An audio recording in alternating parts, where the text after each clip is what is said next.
SL. ಭೈರಪ್ಪನವರು ಅವರ ನಿಧನ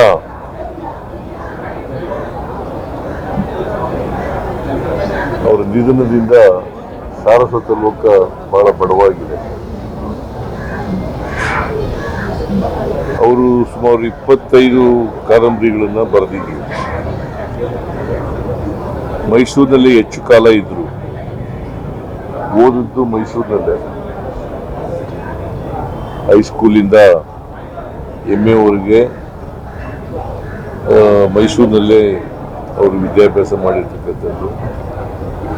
so Mysuru ಅವರ ಕರ್ಮ ಸ್ಥಳ. ಅವರ ಕಾದಂಬರಿಗಳು 40 ಭಾಷೆಗಳಿಗೆ ತರ್ಜುಮೆಯಾಗಿದ್ದಾವೆ. ಬಹುಶಃ ಇಷ್ಟೊಂದು ಭಾಷೆಗಳಿಗೆ ತರ್ಜುಮೆ ಆಗಿರ್ತಕ್ಕಂಥ ಕಾದಂಬರಿಕಾರರು ಬಹುಶಃ ಭೈರಪ್ಪನವರು ಒಬ್ಬರೇ ಅಂತ ಅನ್ಸುತ್ತೆ ನನಗೆ.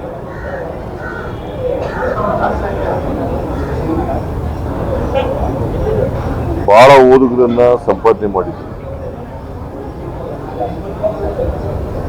ಬೇರೆ ಭಾಷೆನಲ್ಲೂ ಸಂಪಾದನೆ ಮಾಡಿದ್ರು, ಕನ್ನಡ ಭಾಷೆನಲ್ಲಿ ಕೂಡ ಸಂಪಾದನೆ ಮಾಡಿದ್ರು. ಅವರು ಒಂದು ಸಣ್ಣ ಹಳ್ಳಿನಲ್ಲಿ ಹುಟ್ಟಿದ್ದವರು.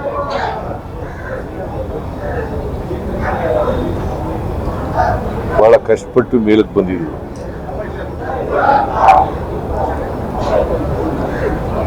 ಅವರ ಸಬ್ಜೆಕ್ಟ್ ಫಿಲಾಸಫಿ.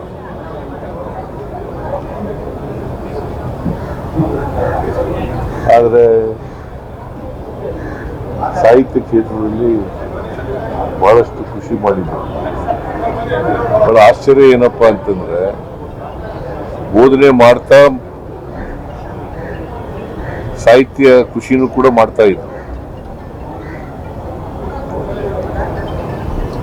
ಸಾಮಾನ್ಯವಾಗಿ ಎರಡೂ ಕೆಲಸ ಮಾಡೋದು ಕಷ್ಟದ ಕೆಲಸ. ಅಂಥದ್ರಲ್ಲಿ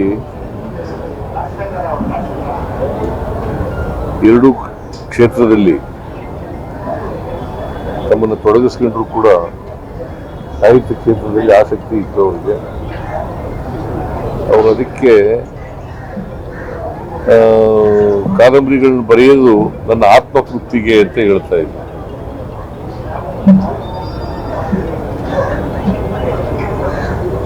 ಅವರ ಕಾದಂಬರಿಗಳು ಜಗತ್ ಪ್ರಸಿದ್ಧವಾಗಿರ್ತಕ್ಕಂಥ ಕಾದಂಬರಿಗಳನ್ನು ತಯಾರು ಬರೆದಿದ್ದಾರೆ. ನಾನು ಎಲ್ಲ ಕಾದಂಬರಿಗಳನ್ನು ಓದಕ್ಕಾಗಿಲ್ಲ, ಕೆಲವು ಕಾದಂಬರಿಗಳನ್ನು ಮಾತ್ರ ಓದಿದ್ದೀನಿ. ಅವರ ಬದುಕು ಇದೆಯಲ್ಲ, ಆ ಬದುಕಿನ ಅನುಭವದ ಮೇಲೆ ಕಾದಂಬರಿಗಳನ್ನು ಬರೆದಿದ್ದಾರೆ. ಸೊ ಇವರು ನಮ್ಮನ್ನೆಲ್ಲ ಅಗಲಿದ್ದಾರೆ. ಅವರ ಧರ್ಮಪತ್ನಿ ಇನ್ನೂ ಕೂಡ ಬದುಕಿದ್ದಾರೆ. ಅವರ ಮಕ್ಕಳು ಕೂಡ ಇದ್ದಾರೆ. ಮೈಸೂರಿನಲ್ಲಿದ್ದಾರೆ, ಇನ್ನೊಂದು ಲಂಡನ್ನಲ್ಲಿದ್ದಾರೆ. ಮುಂಚಾನೆ ಅವ್ರನ್ನ ಭೇಟಿ ಮಾಡಿದೆ. ಅವರ ಆತ್ಮಕ್ಕೆ ಚಿರಶಾಂತಿ ಕೋರ್ತಾ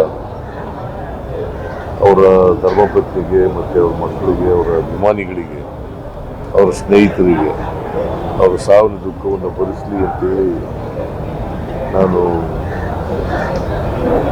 ಹಾರೈಸ್ತೇನೆ, ಪ್ರಾರ್ಥನೆ ಮಾಡ್ತೇನೆ. ಒಂದು ಸ್ಮಾರಕ ನಿರ್ಮಾಣ ಮಾಡಬೇಕು ಅಂತ ಮನವಿ ಬಂದಿದೆ ಸರ್. ಸ್ಮಾರಕ ನಿರ್ಮಾಣ ಅವ್ರ ಹೆಸರಲ್ಲಿ ಸ್ಮಾರಕ ಮಾಡಿದ್ರೆ ಗೌರವ ಆಗುತ್ತೆ, ಆ ಮನವಿ ಬಂದಿದೆ ಸರ್. ಈಗ ಬಿಜೆಪಿ ಅವರು ಹೇಳ್ತಾರೆ ಅಂತ ಮಾಡಲ್ಲ. ನಾವು ಬಿಜೆಪಿ ಸ್ಮಾರಕ ಮಾಡಿರುತ್ತೆ. ಕರ್ನಾಟಕದ ಹೆಬ್ಬುಲಿ ಇದಪ್ಪ ಸ್ಮಾರಕ ಮಾಡೋಣ. ಎಲ್ಲಿ ಮಾಡಬೇಕು? ಮೈಸೂರಿನಲ್ಲಿ ಮಾಡಿದ್ರೆ ಒಳ್ಳೇದು ಅಂತ ಹೇಳಿದ್ದೀನಿ. ಮೈಸೂರಿನಲ್ಲೇ ಸ್ಮಾರಕ ಮಾಡಲಿಕ್ಕೆ ನಮ್ಮ ಸರ್ಕಾರ ಕ್ರಮ ತಗೊಳ್ತದೆ ಅಂತಕ್ಕಂಥ ಮಾತುಗಳನ್ನು ಹೇಳಲಿಕ್ಕೆ ಬಯಸ್ತೇನೆ. ಯಾಕಂದ್ರೆ ಅವರು ಬಹುಪಾಲು ಅವರ ಬದುಕಿನಲ್ಲಿ ಮೈಸೂರಿನಲ್ಲೇ ಇದ್ದದ್ದು. ಓದಿದ್ದಲ್ಲೇ, ಅವರ ಕರ್ಮಕ್ಷೇತ್ರ ಅಲ್ಲೇ, ಮತ್ತೆ ಅವರು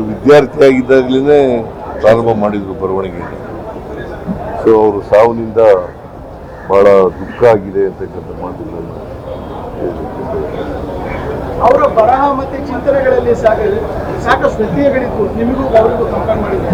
ಆದ್ರೂ ನೀವು ಅವ್ರ ಜೊತೆ ಸಾಕಷ್ಟು ಒಡನಾಟವನ್ನು ಇಟ್ಕೊಂಡಿದ್ದೀರಿ. ಬೇರೆ ಸಾಹಿತ್ಯ ಬೇರೆ, ಸ್ನೇಹ ಬೇರೆ, ನಮ್ಮ ದೃಷ್ಟಿಕೋನಗಳು ಬೇರೆ ಬೇರೆ. ಹಾಗಂತೇಳಿ ನಾನು ಅವ್ರ ದೃಷ್ಟಿಕೋನ ಅವ್ರಿಗಿದ್ದಂಥ ದೃಷ್ಟಿಕೋನ ನನಗೆ ಒಂದೇ ಆಗಿರಬೇಕು ಅಂತ ಏನಿಲ್ಲ. ಹಾಗಂತೇಳಿ ಅವರ ಅಭಿಮಾನಿ ಆಗಬೇಕು ಅಂತ ಏನಿಲ್ಲ, ಅಭಿಮಾನಿ ಆಗಬಾರದು ಅಂತ ಏನಿಲ್ಲ. ಸರ್, ನಾಳೆ ಅಂತ್ಯ ಸಂಸ್ಕಾರದಲ್ಲಿ ನೀವು ಭಾಗವಹಿಸ್ತೀರಿ ಸರ್? ಇಲ್ಲ, ನಮ್ಮ ಡಿಸ್ಟ್ರಿಕ್ಟ್ ಇನ್ಚಾರ್ಜ್ ಮಿನಿಸ್ಟರ್ ಭಾಗವಹಿಸ್ತಾರೆ. ಸರ್ಕಾರಿ ಗೌರವ ಕೊಡ್ತೀವಿ. ಸರ್ಕಾರಿ ನಾನು ನಿನ್ನೆನೇ ಹೇಳಿದ್ದೆ, ಭಟ್ರು ನಿನ್ನೆ ತಕ್ಷಣ ನನಗೆ ಫೋನ್ ಮಾಡಿ ಹೇಳಿದ್ರು ಪಾಟ್ನಾದಲ್ಲಿದ್ದರೆ. ಪಟ್ನಾದಲ್ಲಿದ್ದೇನೆ ನಿನ್ನೆ. ಆಮೇಲೆ ನೆಕ್ಸ್ಟ್ ಭಟ್ರು, ವಿಶ್ವೇಶ್ವರ ಭಟ್ರು ಈ ಥರ ಭೈರಪ್ಪನವರು ಕಾಲವಾಗಿದ್ದಾರೆ ಅಂತ ಹೇಳಿದ್ರು. ಹೇಳಿದ ತಕ್ಷಣ ನಾನು ಅವರಿಗೆ ಪದ್ಮಭೂಷಣ ಪ್ರಶಸ್ತಿ ಸಿಕ್ಕಿತ್ತು, ಸರಸ್ವತಿ ಸನ್ಮಾನ ಪ್ರಶಸ್ತಿಗಳು, ಅನೇಕ ಪ್ರಶಸ್ತಿಗಳು ಸಿಕ್ಕಿದ್ದವು.